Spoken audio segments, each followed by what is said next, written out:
सखी सुन मोर मनेर निश्चय किबा अनुराग करे किबा दुख दिया मोरे मोर प्राणेश्वर कृष्ण अन्यनय। हे सखी सुन लो, मेरे मन का निश्चय सुनो। क्या है मन का निश्चय?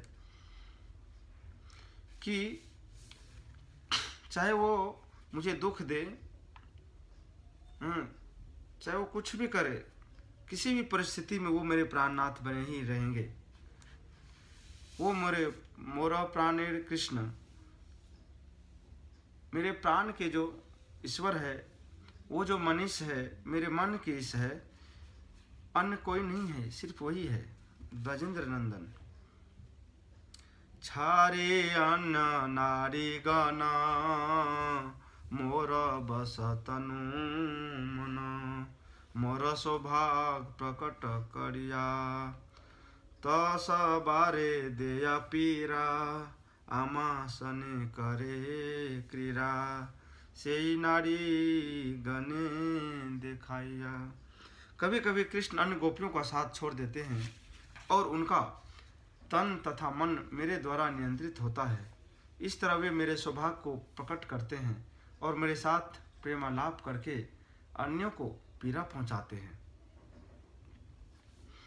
अन्यों को पीड़ा पहुंचाते हैं कि अन्य जो दूसरी गोपियां हैं वो देखेंगे इनके साथ हैं तो वो क्या है, सोचते हैं कि दूसरों को पीड़ा होगा, अन्यों को पीड़ा। जैसे यहाँ पे कि जलन टाइप का नहीं, ऐसा वहाँ नहीं है। लेकिन की बात हो लंपट सठ घृष्ट सकपट अन्य नारी गण करी साथ मोरे दिते मन पीरा मोर आगे करे क्रीड़ा तबो देहो मोर प्राणनाथ। अथवा चूंकि वे ठहरे अत्यंत चतुर घृष्ट लंपट, जिसमें धोखा देने की प्रवृत्ति है, उसमें तो धोखा देने की प्रवृत्ति है ही है, इसलिए वे अन्य स्त्रियों के साथ स्त्रियों का साथ करते हैं। तब वे उनके साथ ही मेरे ही सामने मेरे मन को पीड़ा पहुंचाने के लिए प्रेम क्रीड़ा करने लगते हैं। मेरे ही सामने किसी और स्त्रियों के साथ रहते हैं और वो चाहते हैं कि मुझे पीड़ा पहुंच रहा है, लेकिन मैं तुम्हें बता दूं फिर भी वो मेरे प्राणनाथ ही बने रहेंगे। ना गण्यापन दुख सबे वांछी तारा सुख अमार्य तात्पर्य मोरे यदि दिया दुख तारा हेला महा सुख सही दुख मोर सुख वर्य। मुझे अपनी दुख की पीड़ा की चिंता नहीं है। सुन लो हे सखी, मैं तो कृष्ण के सुख की ही कामना करती हूँ, क्योंकि उनका सुख ही मेरे जीवन का लक्ष्य है। किंतु यदि वे मुझे पीड़ा देने में ही महान सुख का अनुभव करते हैं तो वह पीड़ा मेरा सबसे श्रेष्ठ सुख है। तो भक्ति सिद्धांत सरस्वती ठाकुर कहते हैं कि भक्त अपने खुद के सुख तथा दुख की चिंता नहीं करता, वह तो केवल कृष्ण को सुखी देखना चाहता है और उसी उद्देश्य से वह विविध कार्यों में लगा रहता है। शुद्ध भक्त को सुख की अनुभूति करने का इससे अतिरिक्त अन्य कोई रास्ता नहीं होता। वह यह देखे कि कृष्ण सभी प्रकार से सुखी हैं। यदि कृष्ण उसे पीड़ा पहुंचाकर सुखी बनते हैं, ऐसा भक्त उस दुख को सबसे बड़ी सुख के रूप में स्वीकार करता है। किंतु जो भौतिकतावादी, जो भौतिक संपत्ति पर बहुत गर्व करते हैं और जिन्हें कोई आध्यात्मिक ज्ञान नहीं होता तथा यथा प्राकृत सहजीय वे अपने ही सुख को जीवन का लक्ष्य मानते हैं, उनमें से कुछ कृष्ण के सुख में हिस्सा बटाकर स्वयं भोग करने की महती आकांक्षा रखते हैं। यह उन सकाम कर्मियों की मनोवृत्ति है जो कृष्ण की सेवा का प्रदर्शन करके इंद्र तृप्ति का आनंद लेना चाहते हैं।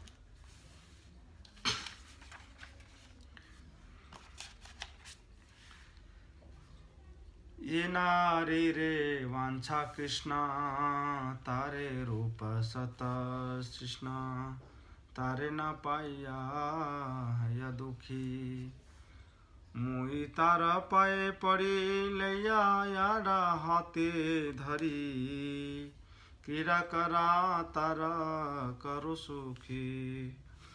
यदि कृष्ण किसी अन्य स्त्री के सौंदर्य से आकृष्ट होकर उसके साथ रमन करना चाहते हैं किंतु दुखी रहते हैं कि वे उसे नहीं पा सकते, तो मैं उसके पांव पर गिरकर उसका हाथ पकड़कर कृष्ण के पास लाती हूँ और उनकी प्रसन्नता के लिए उसे कृष्ण के साथ क्रीड़ा करने के लिए छोड़ देती हूँ। ये प्रेम का जो है उत्तम स्तर है कि एक प्रेम में व्यक्ति अपने प्रेमिका या जो उसका जो है हमेशा सुख चाहता है।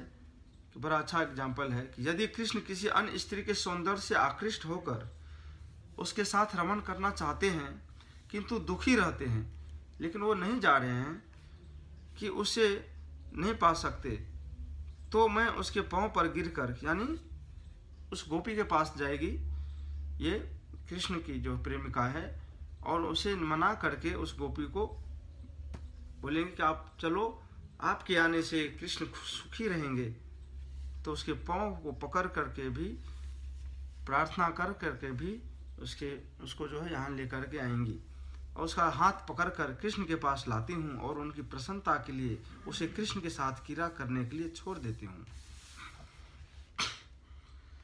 कांता कृष्ण करे रोष कृष्ण पाए संतोष सुख पाए तारन भर्त्सने यथा योग्य करे मना कृष्ण ताते सुख पाना छारे मान अल्प साधने। जब कोई प्रिय गोपी कृष्ण से क्रोध प्रकट करती है तो कृष्ण अत्यंत दुष्ट होते हैं, अत्यंत तुष्ट होते हैं। निस्संदेह जब उनकी ऐसी गोपी द्वारा भर्त्सना की जाती है तब वे अत्यंत प्रसन्न होते हैं। वह उपयुक्त ढंग से अपना गर्व प्रदर्शित करती है और कृष्ण उस मुद्रा का आनंद लूटते हैं। जब वह कुछ प्रयत्न के बाद अपना गर्व छोड़ देती है तब वो प्रसन्न हो जाती है। से नारी जियो किने कृष्ण मर्म व्यथा जाने तब वो कृष्ण करे का ढरोस निज सुखे माने काज परुक तार सिरे वाज कृष्णेर मात्र चाहिए संतोष। जो स्त्री जानती है कि कृष्ण का हृदय दुखी है और फिर भी वह उनके प्रति अपना गहरा रोष प्रकट करती है, ऐसी स्त्री क्यों जीवित रहती है? वह अपने ही सुख में रुचि लेती है। मैं ऐसी स्त्री को धिक्कारती हूँ, उसके सिर पर वज्र गिरे श्राप देती हूँ, क्योंकि हम तो केवल कृष्ण का सुख चाहती हैं। यह है ब्रज भाव, ये है ब्रज भाव।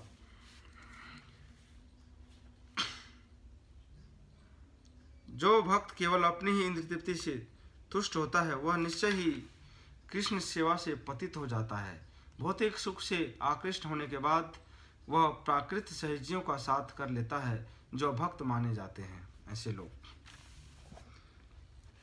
ये गोपी मोरा करे दोषे कृष्ण र करे संतोषे कृष्ण यारे करे अभिलाष मुई तारा घरे आया तारे से वो दासी हैया तबे मोर सुखेर उल्लास।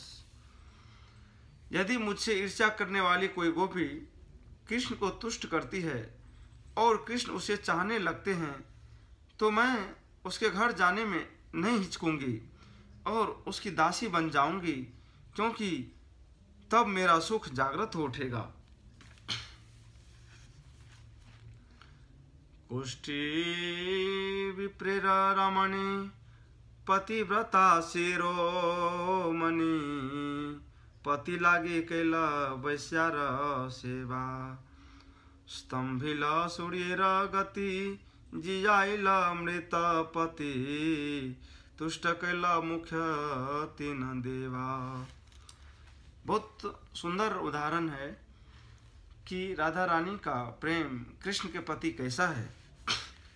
एक कथा है मार्कंडेय पुराण में।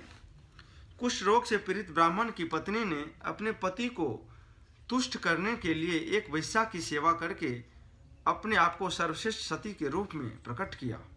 इस तरह उसने सूर्य की गति को रोक दी, अपने मृत पति को जीवित किया और तीन प्रमुख देवता ब्रह्मा विष्णु तथा महेश्वर को तुष्ट किया। आदित्य पुराण यानी मार्कंडेय पुराण तथा पद्म पुराण में एक ब्राह्मण की कथा आती है। ये तीन पुराणों में यह कथा है, आदित्य पुराण, मार्कंडेय पुराण तथा पद्म पुराण में। जो कुष्ठ रोग से पीड़ित था, एक ब्राह्मण कुष्ठ रोग से पीड़ित था, किंतु उसकी पत्नी अत्यंत आज्ञाकारिणी तथा सती थी। वह ब्राह्मण एक वैश्या के साथ संभोग करना चाहता था। एक वैश्या उसको बहुत पसंद थी, अतएव उसकी पत्नी उस वैश्या के पास गई, क्योंकि वो पति से बहुत प्रेम करती थी। अपने पति के खुशी के लिए उस वैश्या के पास गई और उसकी दासी बन गई, जिससे उसके पति की सेवा के प्रति उसका ध्यान आकृष्ट हो कि प्लीज आप आइए, मेरे पति को तुष्ट कीजिए।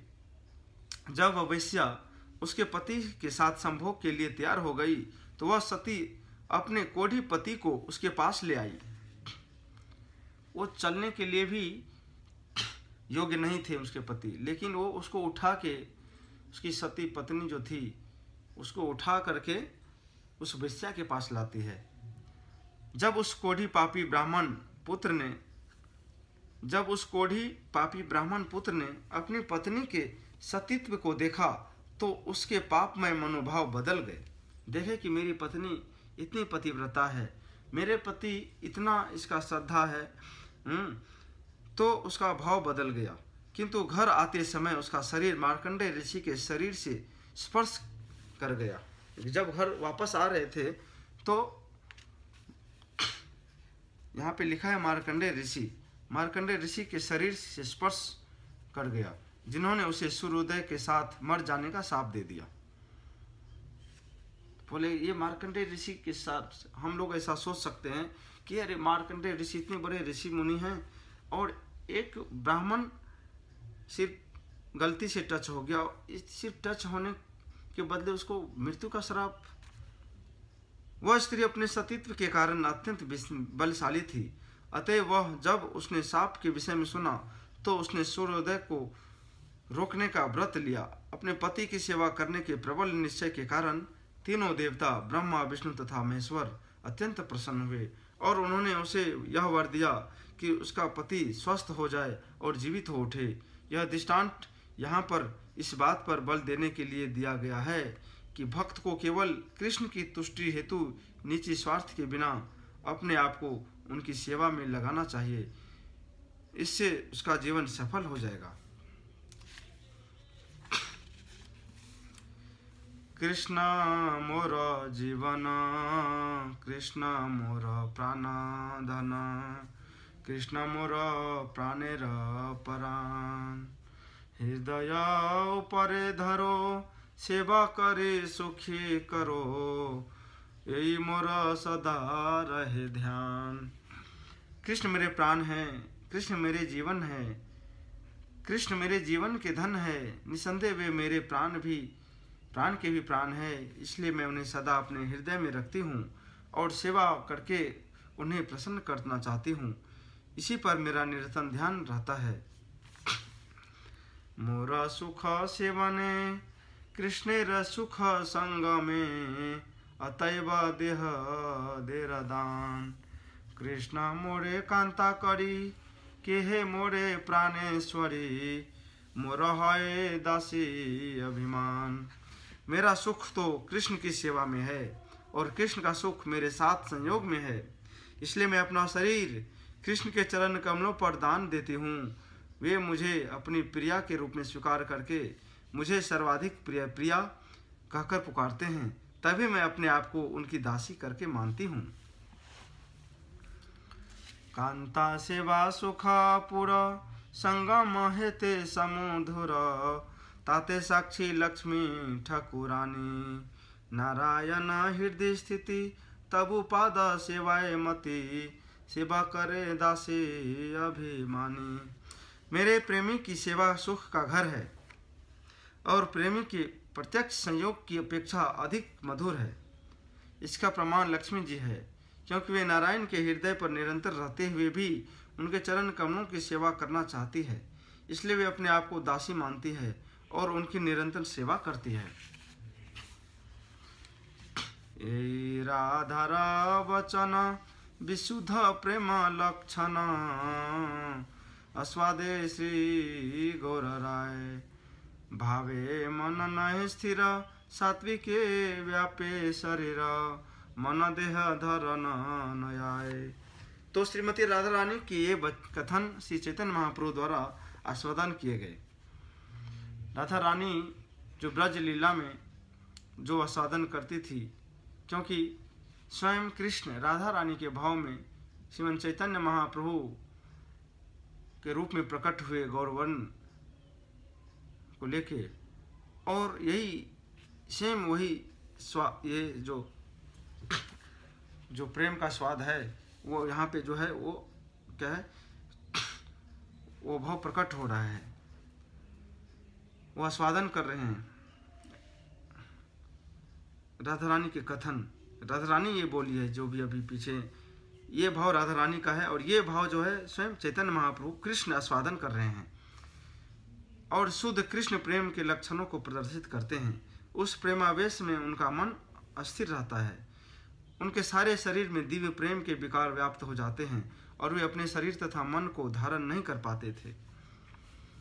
ब्रजेरा विशुद्ध प्रेम ये न जाम्बो न दाहेम, आत्मा सुखेर यहाँ नहीं गंध, से प्रेम जानते लोक प्रभु कैल श्लोके, पदे कैल अर्थेर निर्बंध।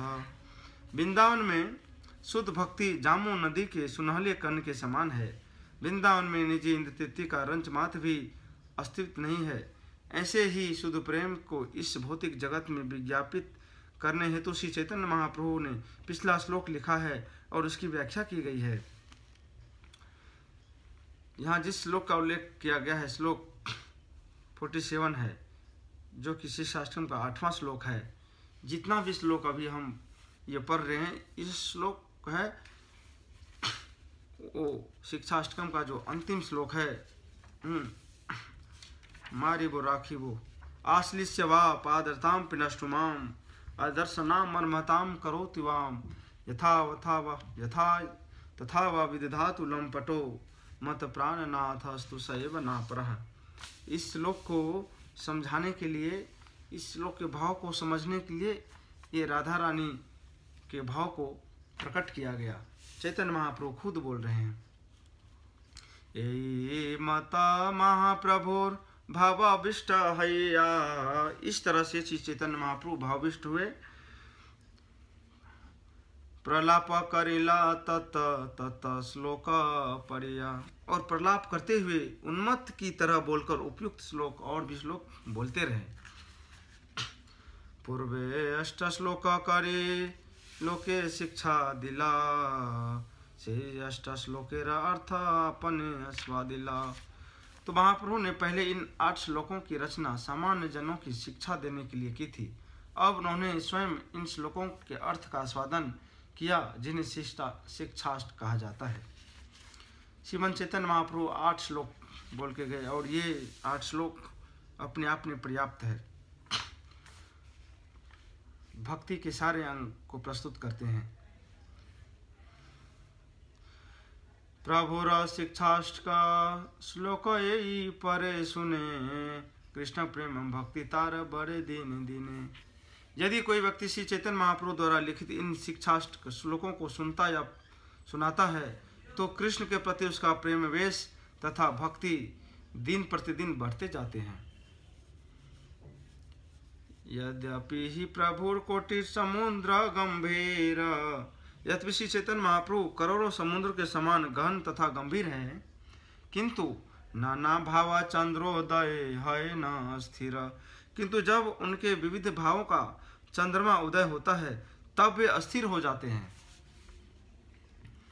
यही श्लोक जय देव भागवते राय नाटके आर कर्णामृते, से भावे श्लोक करिया पठाने, से भावावेशे करे न स्वादने।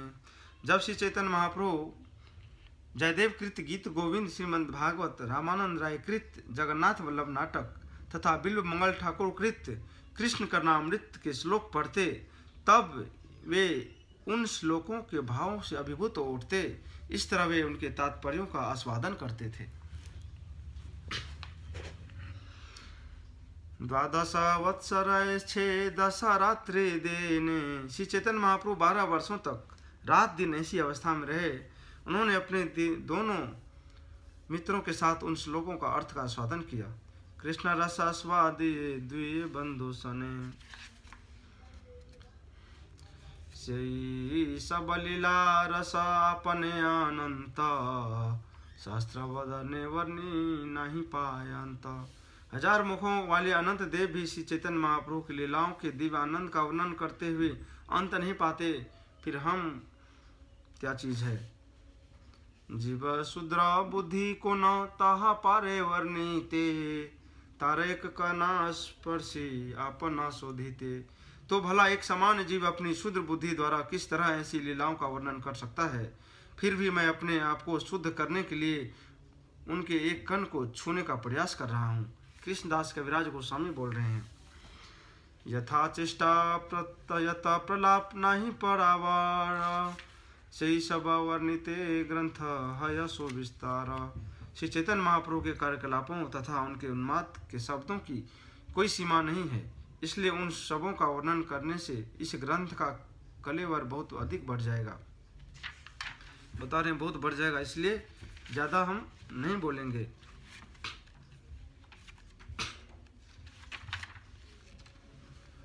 तारा त्यक्त वेश संक्षेपे करेला, लीला बाहुल्य ग्रंथ तथापि बढ़ेला। श्री चैतन्य महाप्रभु की जिन लीलाओं का वर्णन वृंदावन दास ठाकुर ने नहीं किया है, केवल उनका वर्णन मैंने अति संक्षेप में किया है, तो भी ये दिव्य लीलाएं इतनी अधिक है कि इस ग्रंथ का कलेवर बढ़ गया, बहुत बड़ा हो गया। अतएव से सब लीला न पाड़ी वर्णी बारे, समाप्ति करे लूं लीला के करी नमस्कारे। क्योंकि सारी लीलाओं का विस्तार से वर्णन कर पाना असंभव है, इसलिए मैं यह वर्णन समाप्त करूंगा और उन्हें सादर नमस्कार करूंगा। ये किछु कहिलो यही दिग्ध दर्शना, ये अनुसारे हबे तारा स्वादना। मैंने जो कुछ कहा है वह मात्र संकेत है, किंतु इस संकेत का अनुसरण करने पर मनुष्य चैतन्य महाप्रभु की सारी लीलाओं का आस्वादन कर सकता है।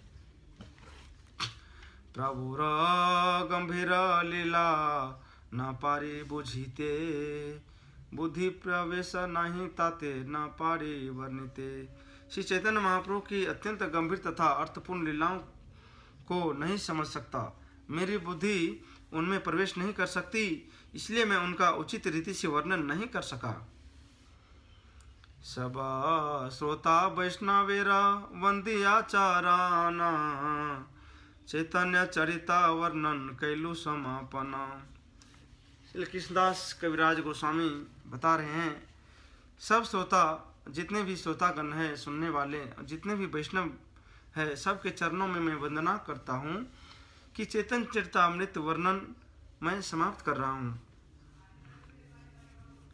आकाश अनंत ताते छे पक्षी गण, यार यत शक्ति तत कर आरोहण। आकाश असीम है, किंतु अनेक पक्षी अपनी अपनी क्षमता के अनुसार ऊंची से ऊंची उड़ान भरते हैं। ये महाप्रभु लीला नहीं और अपार। इस तरह से महाप्रभु की लीलाओं का आर पार नहीं है। जीवा हैया के बाद सम्यक पारे वर्णिबार। तब भला कोई समान जीव उन सब का वर्णन कैसे कर सकता है। भवत बुधिर गतिर ततेक वर्णिलु समुद्रेर मध्य ये न एक कण छिरिलु। मैंने अपनी बुद्धि भर उनका वर्णन करने का प्रयास किया है, मानो मैं इस महासागर के बीच में एक बूंद का स्पर्श करने का प्रयत्न कर रहा हूँ। नित्यानंद कृपा पात्र वृंदावन दास चैतन्य लीलाए ते हो है न आदि व्यास। वृंदावन दास ठाकुर श्री नित्यानंद प्रभु के प्रिय भक्त हैं, अतएव वे श्री चैतन्य महाप्रभु की लीलाओं का वर्णन करने में आदि व्यासदेव हैं। तो भक्ति सिद्धांत सरस्वती ठाकुर कहते हैं कि वृंदावन दास ठाकुर के बाद के सारे लेखक जो कि श्री चैतन्य महाप्रभु के शुद्ध भक्त हैं, जिन्होंने महाप्रभु के कार्यकलापों का वर्णन करने का प्रयास किया है, व्यास सदृश माने जाने चाहिए। चैतन्य लीला का वर्णन करने में श्री वृंदावन दास ठाकुर आदि व्यासदेव हैं, और अन्य सारे भक्त जो कि श्री चैतन्य महाप्रभु की लीलाओं का वर्णन करके उनके पद चिन्हों का अनुसरण करते हैं, वे भी व्यासदेव कहलाए जाने चाहिए। प्रमाणित गुरु भी व्यास का प्रतिनिधि होने के कारण व्यास कहलाता है। ऐसे गुरु के जन्मदिन की पूजा करना व्यास पूजा कहलाता है। तारा आगे यद्यपि सब लीलार भंडार तथापि अल्प वर्णया छारे लेनार। यद्यपि वृंदावन दास ठाकुर के पास अपनी सीमाओं के अंतर्गत श्री चैतन्य महाप्रभु की लीलाओं का पूरा भंडार था, किंतु उन्होंने अधिकांश को छोड़कर केवल अल्प अंश का वर्णन किया। ये किछु वर्णिलु से संक्षेपे करिया लिखिते न पारे न तबो राखे छे न लिखिया। मैंने जिस अंश का वर्णन किया है वह वृंदावन दास ठाकुर का छोड़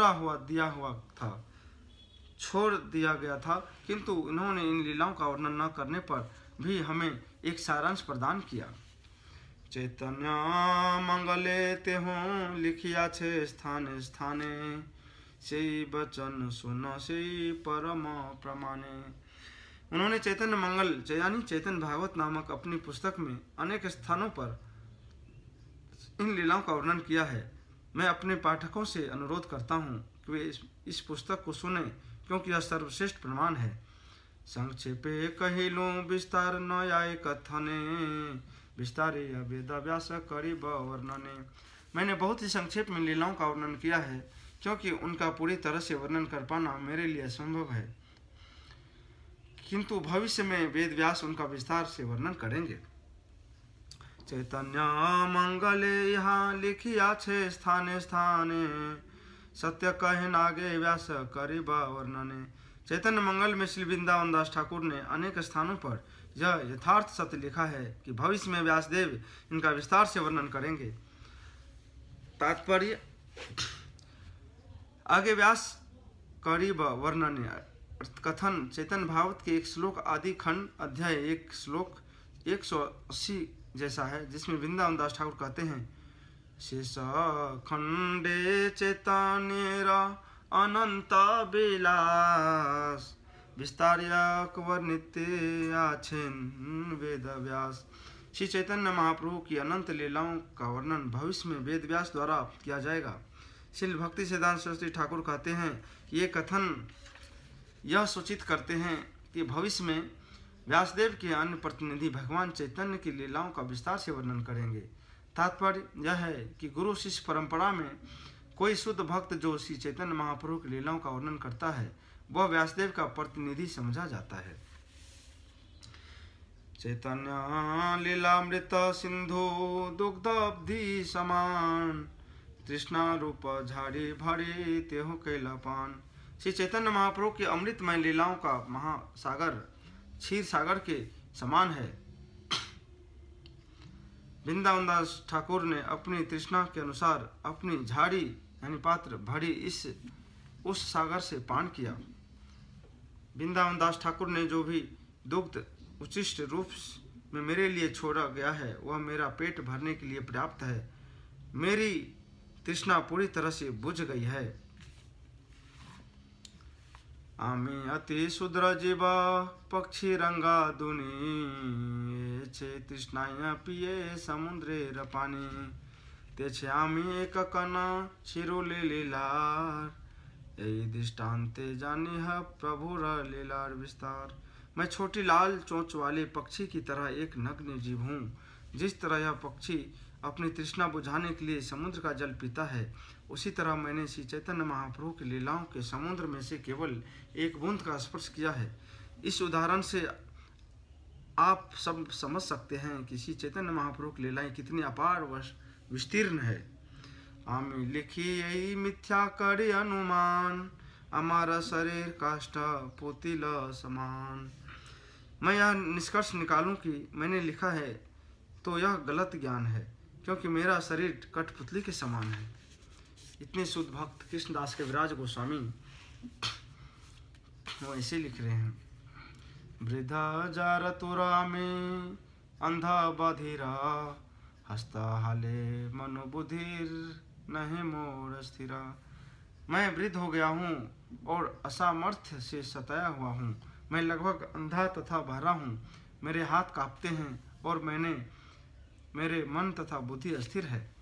नाना रोगग्रस्त चलिते बस्तिते ना पाड़ी, पंचरोग पीरा व्याकुल रात्रि दिने मरी। अनेक रोगों से ग्रस्त होने के कारण मैं ना तो ठीक से चल पाता हूँ, ना ठीक से बैठ पाता हूँ। मैं सदैव 5 प्रकार के रोगों से व्याकुल रहता हूँ। मैं दिन या रात में किसी भी समय मर सकता हूँ। पूर्वे ग्रंथेर यहाँ करे याची निवेदन, तथापि लिखिए सुनो यह कारण। मैं पहले ही अपनी असमर्थता का लेखा जोखा दे चुका हूँ, किंतु फिर भी मैं लिख रहा हूँ। इसका कारण यह आप लोग कृपया सुने। श्री गोविंद श्री चैतन्य श्री नित्यानंद, श्री अद्वैत श्री भक्त आर श्री श्रोत वृंद, श्री स्वरूप श्री रूप श्री सनातन, श्री रघुनाथ दास श्री गुरु श्री जीव चरण। यहाँ सबार चरण कृपाए लेखाए हमारे, आर एक हयते हूँ अति कृपा करे।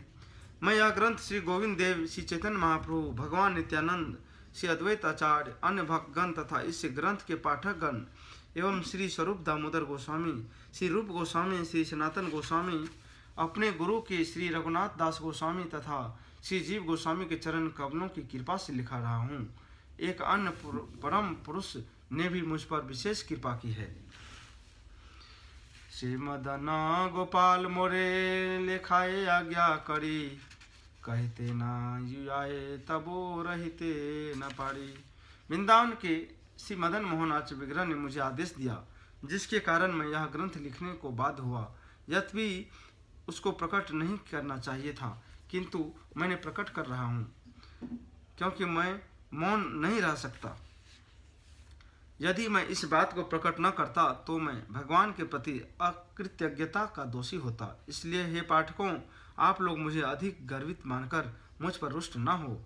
न कहिले हय मोर कृतघ्नता दोष, दंभ करी बलि श्रोता न करी हरोष। तुम सबार चरण धूलि करिनु बंदन, ताते चेतन लीला हेला ये किछु लिखना। क्योंकि मैंने आप सबों के चरण कमलों की वंदना की है, इसलिए मैंने श्री चैतन्य महाप्रभु के विषय में जो कुछ लिखा है संभव हो पाया। एबे अंत लीलार गणे करी अनुवाद, अनुवाद के ले पाई लीला रसवाद। अब मैं अंत लीला की समस्त लीलाओं को दोहराता हूँ, क्योंकि ऐसा करने से मैं उन लीलाओं को पुनः आस्वादन कर सकूंगा। प्रथम परिच्छेदे रूपेर द्वितीय मिलन, तार मध्य द्वि नाटकेर विधान श्रवण। प्रथम अध्याय में बताया गया कि रूप गोस्वामी किस तरह श्री चैतन्य महाप्रभु की से दूसरी बार मिले, किस तरह महाप्रभु ने उनके 2 नाटकों ने विदग्ध माधव तथा ललित माधव से को सुना। तार मध्य शिवानंद संगे कुकुराइला, तार प्रभु तारे कृष्णा का हैया मुक्त करिला। इसी अध्याय में शिवानंद सेन के कुत्ते की घटना का भी उल्लेख है, जिससे महाप्रभु ने कृष्ण के पवित्र नाम का उच्चारण कराया और इस तरह वह कुत्ता मुक्त हो गया। द्वितीय छोट हरिदासे कराइला शिक्षणा, तार मध्य शिवानंदेर आचार्य दर्शन। दूसरे अध्याय में महाप्रभु ने शिक्षा देने के उद्देश्य से छोटे हरिदास को दंड दिया। इसी अध्याय में शिवानंद सेन के अद्भुत दर्शन का वर्णन हुआ है। तृतीय हरिदासेर महिमा प्रचंड दामोदर पंडित कैला प्रभु रे वाक्य दंड। तीसरे अध्याय में हरिदास ठाकुर की प्रचंड महिमाओं का वर्णन हुआ है, जिसमें उसका भी उल्लेख है कि दामोदर पंडित ने किस तरह श्री चैतन्य महाप्रभु की आलोचना की। प्रभुर नाम दिया कैला ब्रह्मांड मोचन, हरिदास करेला नामेर महिमा स्थापना। इसी तीसरे अध्याय में इसका भी वर्णन हुआ कि चैतन्य महाप्रभु ने किस तरह ब्रह्मांड को भगवान का पवित्र नाम प्रदान करके हर एक का उद्धार किया। इसमें इसका भी वर्णन है कि हरिदास ठाकुर ने अपने व्यवहारिक दृष्टांत से किस तरह भगवान के पवित्र नाम की महिमा का स्थापना किया। चतुर्थे श्री सनातन द्वितीय मिलान, देह त्याग हेते तारा करिला रक्षण। चौथे अध्याय में श्री चैतन्य महाप्रभु ने श्री सनातन गोस्वामी के द्वितीय भेंट का सनातन द्वारा आत्महत्या किए जाने से महाप्रभु द्वारा उन्हें बचाने का वर्णन हुआ है। ज्येष्ठ मासे रधुपे कैला कैला परीक्षणा, शक्ति संचारिया पुनः पठाइला वृंदावन। चौथे अध्याय में भी यह भी बतलाया गया है कि ज्येष्ठ मास यानी मई जून की धूप में सनातन गोस्वामी की किस तरह परीक्षा ली गई, तब उन्हें शक्ति प्रदान करके पुनः वृंदावन भेज दिया गया। पंचमे प्रद्युम्न मिश्रे प्रभु कृपा करे, राय द्वारा कृष्ण कथा तारे सुनाइला। पांचवें अध्याय में बतलाया गया कि महाप्रभु ने प्रद्युम्न मिश्र पर किस तरह कृपा की और रमानंद राय से उसे कृष्ण कथा सुनाई।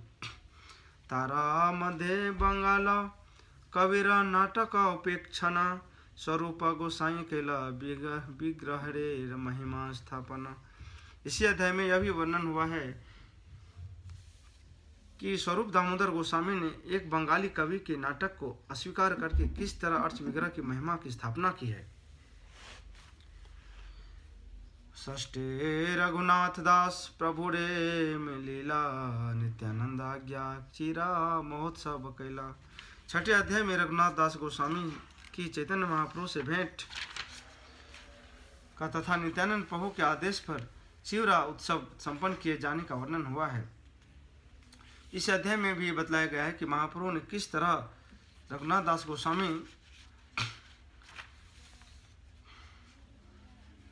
को स्वरूप दामोदर गोस्वामी के संरक्षण में रख दिया और उन्हें गोवर्धन पर्वत का एक पत्थर तथा घुंघरूची छोटे शंख की माला प्रदान की। सातवें अध्याय में श्री चैतन्य महाप्रभु की वल्लभ भट्ट से भेंट का तथा अनेक प्रकार से उसके मिथ्या गर्भ के खंडन का वर्णन हुआ है। और आठवें अध्याय में रामचंद्रपुरी के आगमन तथा उनके भय से श्री चैतन्य महाप्रभु द्वारा अपने भोजन में कमी करने का वर्णन हुआ है। और 9वें अध्याय में गोपीनाथ पटनायक के उद्धार का तथा तीनों लोगों द्वारा श्री चैतन्य महाप्रभु के दर्शन का उल्लेख है। और 10वें अध्याय में यह बतलाया गया कि किस तरह श्री चैतन्य महाप्रभु अपने भक्तों द्वारा दिए हुए भोजन का आस्वादन किया। और इसी के साथ मैंने इसका वर्णन किया कि राघव पंडित की थैलियों में किस तरह के प्रसाद किस तरह सजाए गए थे। जब चैतन्य महाप्रभु जगन्नाथपुरी में थे तो भक्त लोग लेके गए। इसी अध्याय में महाप्रभु द्वारा गोविंद की परीक्षा लिए जाने तथा उनके द्वारा मंदिर में नृत्य किए जाने का वर्णन हुआ है। और 11वें अध्याय में हरिदास ठाकुर के तिरुधान का तथा पूर्ण पुरुषोत्तम भगवान चैतन्य महाप्रभु द्वारा अपने भक्तों पर स्नेह किए जाने का वर्णन हुआ है। और 12वें अध्याय में जगदानंद पंडित द्वारा तेल पात्र तोड़े जाने का तथा भगवान नित्यानंद द्वारा शिवानंद सेन की तारना का वर्णन हुआ है। और 13वें अध्याय में जगदानंद पंडित के मथुरा जाने और लौटने का तथा संयोग श्री चैतन्य महाप्रभु द्वारा एक देवदासी युवती द्वारा गाए गए गीत के सुने जाने का उल्लेख हुआ है। रघुनाथ भट्टाचार्य तारे लमिलना, प्रभु तारे कृपा करे पठाइला वृंदावना। और इसी 13वें अध्याय में रघुनाथ भट्ट की श्री चैतन्य महाप्रभु से भेंट और महाप्रभु के हितों की कृपा से वृंदावन भेजे जाने की आज्ञा मिली है। और 14वें अध्याय में महाप्रभु देव्योन्माद के प्रारंभ का वर्णन है, जिसमें उनका शरीर तो जगन्नाथपुरी में रहता है किंतु उसका मन वृंदावन में होता है। इसी अध्याय में चैतन्य महाप्रभु द्वारा जगन्नाथ मंदिर में सिंह द्वार के सामने गिरने तथा उनकी हड्डियों को जोड़ने के अलग होने का तथा महाप्रभु में विविध दिव्य लक्षणों के उदय होने का वर्णन हुआ है। इसी में श्री चैतन्य महाप्रभु द्वारा चटक पर्वत की ओर भागने तथा पागल की तरह बातें करने का भी वर्णन हुआ है। और इसी 15वें अध्याय में श्री चैतन्य महाप्रभु द्वारा समुद्र के किनारे एक उद्यान में प्रवेश करने तथा उसे वृंदावन मान लेने का वर्णन हुआ है। और तार मध्य प्रभुर पचंद्र आकर्षण, तार मध्य करीला राशि कृष्ण अन्वेषण। इसी अध्याय में चैतन्य महाप्रभु की पांचों इंद्रियों का कृष्ण के प्रति आकर्षण तथा रास नृत्य में उनके द्वारा कृष्ण की खोज का वर्णन हुआ है। 16वें अध्याय में बताया गया है कि चैतन्य महाप्रभु ने किस तरह से कालिदास पर अपनी कृपा प्रदर्शित की और इसी प्रकार वैष्णव का उच्छिष्ट खाने का फल प्रदर्शित किया। इस अध्याय में इसका भी वर्णन हुआ है कि शिवानंद के पुत्र ने किस तरह एक श्लोक रचा और किस तरह सिंहद्वार के रक्षक ने श्री चैतन्य महाप्रभु को कृष्ण का दर्शन कराया। इसी अध्याय में महाप्रसाद का महिमा का वर्णन है और उनके द्वारा कृष्ण के अधरामृत के प्रभाव का वर्णन करने वाले एक श्लोक का आस्वादन किया गया है। 17वें अध्याय में श्री चैतन्य महाप्रभु का गायों के बीच गिरने तथा भाववेश उदय होने पर उनके द्वारा कछुए का रूप धारण करने का उल्लेख हुआ है। इसी अध्याय में कृष्ण की ध्वनि के गुणों द्वारा श्री चैतन्य महाप्रभु के मन को आकृष्ट होने का तथा भाववेश में उनके द्वारा कस्त्रंगते श्लोक का अर्थ करने का भी वर्णन हुआ है। 7वें अध्याय में विविध भावों के सम्मिश्रण से श्री चैतन्य महाप्रभु का पुनः मिलाप प्रलाप करना तथा कृष्णामृत के एक श्लोक की विस्तृत व्याख्या किए जाने का वर्णन हुआ है। और 18वें अध्याय में महाप्रभु के समुद्र में गिरने का तथा आवेश स्वप्न में कृष्ण तथा गोपियों के मध्य जल की राह को देखे जाने का वर्णन हुआ है। श्री चैतन्य महाप्रभु ने उस स्वप्न में कृष्ण को जंगल में वन्य भोजन का आनंद लेते देखा। जब श्री चैतन्य महाप्रभु समुद्र में तैरने लगे तब एक मछुआरे ने उन्हें पकड़ा और उनके साथ उसके बाद महाप्रभु अपने घर लौट आए। यह सब 18वें अध्याय में वर्णन हुआ है। और 19वें भित्ये प्रभुर सुख संकर्षणा कृष्णेर विरह स्फूर्ति प्रलाप वर्णना। 19वें अध्याय में इसका वर्णन हुआ है कि किस तरह श्री चैतन्य महाप्रभु दीवालों से अपना मुंह रगड़ते तथा कृष्ण के विरह के फलस्वरूप उन्माद की तरह बातें करते थे। बसंत रजनीते पुष्पोद्याने विहारणे कृष्णेर सौरभ्याश्लोके अर्थ विवरण। इस अध्याय में वसंत की रात में एक बगीचे में कृष्ण के विचरण करने का भी वर्णन है। इस में कृष्ण के शरीर की सुगंध से संबंधित एक श्लोक है और इसका अर्थ का भी पूरा वर्णन हुआ है। विंसा परिच्छेदे निज शिक्षाष्टक पढ़िया तारा अर्थ स्वादिला प्रेम विष्ट हैया। 20वें अध्याय में श्री चैतन्य महाप्रभु ने अपने शिक्षाष्टक को सुनाया और प्रेमावेश में उसके अर्थों का आस्वादन किया। भक्त सिखाइते शिष्टाष्टक कहिला से श्लोक अर्थ पुनः स्वादिला। श्री चैतन्य महाप्रभु ने इन 8 श्लोक की रचना भक्तों की शिक्षा देने के लिए की थी, किंतु उन्होंने स्वयं भी अनेक अर्थ का आस्वादन किया। मुख्य लीलार अर्थ करिलो कथन अनुवाद हेते स्मरे ग्रंथ विवरण। इस तरह मैंने मुख्य लीलाओं का तथा उनके अर्थ का वर्णन किया है, क्योंकि ऐसी पुनरावृत्ति से ग्रंथ के विवरणों को स्मरण में रखा जा सकता है। एक एक परिच्छेदेर कथा अनेक प्रकार मुख्य करेलो कथा न आए विस्तार। प्रत्येक अध्याय में अनेक प्रकार की कथाएं हैं, किंतु मैंने केवल उन्हें को दोहराया है जो मुख्य है, क्योंकि उन सबों का पुनः वर्णन नहीं किया जा सकता। श्री राधा सह श्री मदन मोहन श्री राधा सह श्री गोविंद चरण। श्री राधा सहलील शिल श्री गोपीनाथ। यही तीन ठाकुर हैया श्री गौड़ियार नाथ। वृंदावन में श्रीमती राधा रानी के साथ मदन मोहन, श्रीमती राधा रानी के साथ गोविंद तथा श्रीमती राधा रानी के साथ गोपीनाथ के अर्च विग्रह गौड़ीय वैष्णवों के प्राण है। श्री कृष्ण चैतन्य श्री युत नित्यानंद, श्री अद्वैताचार्य श्री गौर भक्त बिंद, श्री स्वरूप श्री रूप श्री सनातन, श्री गुरु श्री रघुनाथ श्री जीव चरण, श्री निज सिरे धरी ऐसे बार चरण, यहाँ हेते है सब वांछित पूर्ण। मैं श्री चैतन्य महाप्रभु के श्री चैतन्य महाप्रभु, श्री नित्यानंद महाप्रभु, श्री अद्वैताचार्य तथा उनके भक्त एवं स्वरूप दामोदर गोस्वामी, श्री रूप गोस्वामी, श्री सनातन गोस्वामी, अपने गुरु श्री रघुनाथ दास गोस्वामी तथा श्री जीव गोस्वामी, इन सारे महापुरुषों के चरण कमलों को अपने सिर पर धारण करता हूँ, जिससे मेरी इच्छाएं पूरी हो सके।